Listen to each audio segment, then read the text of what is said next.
Hi everybody, to keep you ready for the final exam, let's continue our revision series. In this video, we are going to revise dictionary. Alright then, without further delay, let's get started. Dictionary is also a data type available in Python where elements are enclosed in a curly brackets.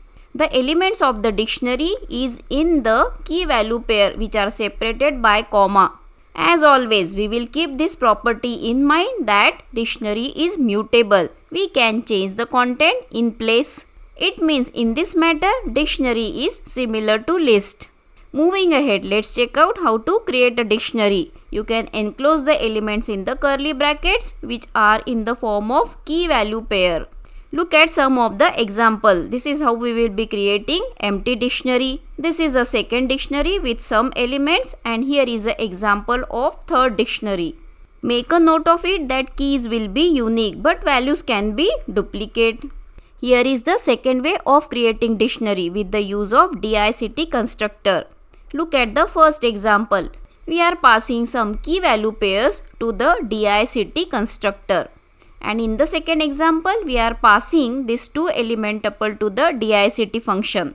The first element of the tuple will act as a key and the second element will be its corresponding value. Dictionary is a collection data type. Then how to access the individual element of the dictionary? For that we have two options. In the square bracket, we can write the key name or we can use the get method. We already know that if you want to access the individual element of string, tuple or list, we use index. But in case of dictionary, we will be calling it as a key. Key will be unique. That's why to work on the dictionary, we will be using key. This index is also nothing but a key. Look at this example. We are writing dictionary name and in square bracket, we are mentioning the key. And what will be the output of that? We will get its corresponding value. Even we can use the get method. Get method also takes key as a parameter. Look at the different operations on the dictionary. We will see how to traverse, how to add the element. Even we can modify the elements of the dictionary because it is mutable. Even we can delete the elements of the dictionary and sort it. Look at the traversing. It is just like string, list and tuple. With the use of for, we will be iterating over the dictionary. But in dictionary, we have keys as well as we have values. So when we iterate over dictionary, by default we iterate over key. If you want to access value, write the dictionary name and inside the bracket write key. In that case, we will get the values. If you want both, write the name of the key as well as the dictionary name along with key in square bracket. Look at the output. You are getting keys as well as values. Dictionary is mutable, so we can add the element. That too we will be doing it with the simple assignment statement. The element of the dictionary is of the form of key value pair. So we must provide both. Write the dictionary name in square bracket, mention key name, then assignment operator and here is the value on the right hand side. Here is one dictionary and we are adding one more key value pair to it. Look at the final dictionary, it got added. While adding, you cannot provide already existed key. Can we modify the elements of the dictionary? Yes, we can. For that also, simple assignment statement we need to write. But note down, in this case, key must exist because we are going to change already existed element. Alright then, look at this statement. We are going to change the value for the key 3. So here is the final output. Value got changed for the key 3. Wow, there are so many functions and methods associated with dictionary, right? Why? Because we have keys as well as we have values. So there are lot of methods and functions associated with both keys and values. Some of them we have already discussed in case of other data types. So no need to worry. Let's start with the first. It is a function, len function. We know that it gives the number of elements. In this dictionary we have two key value pairs. That's why we got 2. Now look at these 4 methods. First is get, second is items, third is keys and the fourth one is values. What they will do? Let's check out one by one. We already discussed get method. It will get the value for the given key. Here is one dictionary. We are writing 3. So we got apples. If you provide the key which doesn't exist, you will get error. To avoid this, we will be using second parameter. Now the get method will return this default value when key doesn't exist. Same program we are gonna modify with the default parameter. Now look at the output. We got the message which we have provided as the default value. The next method is items. It will return all the items of the dictionary, but the result will be in the form of tuple. It doesn't take any argument. With the help of keys method, you will be getting the list of keys. Look at the output. You are getting the result in the form of list. Keys will give a list of keys, then values will give the list of values. So simple. There is one more method from keys with the help of which we can create dictionary. Really, let's check out. The first parameter is key sequence and the second parameter is value. When we use this method, in case if you want to provide common value to all the keys, the concept will get clear with the simple example. Here is a sequence of keys. There are total 4 keys, but look at the value. We are providing a single value. Then what will happen? Here is the output. 10 is assigned as a value to all the keys. This second parameter is optional. If you will not provide, none will get adjusted as a value for all the keys.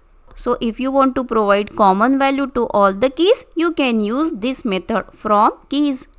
Here are two methods to update dictionary. First is set default, second is update. Look at the syntax. The first parameter is key and the second parameter is value. In this method also, value is optional. If you will not provide value, none will be considered. We are going to add a key value pair to the dictionary. So there are two cases.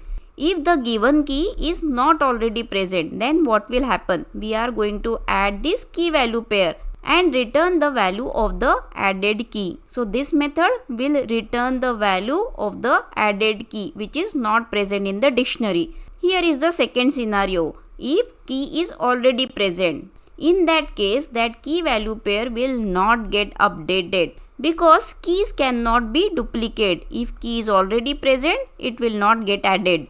But what this function will return? It will return the current value of the specified key.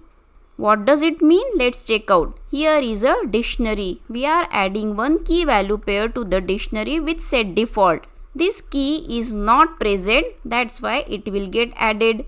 If you will not provide any value, none will be its value. Now let's discuss this scenario. We are passing key 3 which already exists in the dictionary. So this key value pair will not get added into the dictionary, but this function will return the value of the existed key. Look at the value. This is the value of the existed key. Hope you understood set default. Here is a second method, update. It is used to merge two dictionaries. This new dictionary will get merged to the original one.